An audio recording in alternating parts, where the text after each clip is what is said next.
ఉమ్మడి నెల్లూరు జిల్లా Venkatagiri railway station ప్రాంతంలో అక్రమ గంజాయి పట్టుబడింది.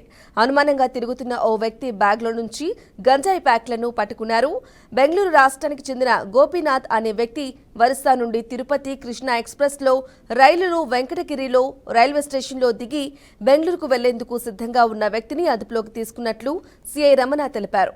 3 కిలోల గంజాయి ప్యాకెట్ల విలువ సుమారు 33,000 రూపాయలు ఉంటుందని అంచనా వేశారు. సమయంలో కృష్ణా ఎక్స్ప్రెస్ విజయవాడలో ఎక్కేసి ఇక్కడ మన వెంకటగిరి రైల్వే స్టేషన్లో అనుమానాస్పదంగా ఒక వ్యక్తి దిగాడు.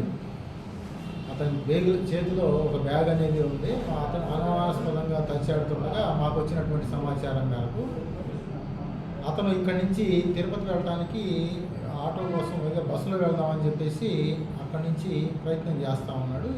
ఈ మేరకు మనకు వచ్చిన సమాచారం మేరకు ఎస్ఐ గారు మేమంతా కూడా స్టాఫ్తో మేము అక్కడికి వెళ్ళడం జరిగింది. ఇమీడియట్లీగా మమ్మల్ని చూసినటువంటి ఆ వ్యక్తి పారిపోవడానికి ప్రయత్నం చేస్తే రాత్రి 9:30 సమయంలో అతన్ని పట్టుకోవడం జరిగింది. అతన్ని మేము ఇంట్రాగేషన్ చేస్తే అతని పేరు గోపీనాథ్ నరసింహరాజు అని చెప్పేసి ఇతను బెంగళూరుకు చెందిన వ్యక్తి అనమాట.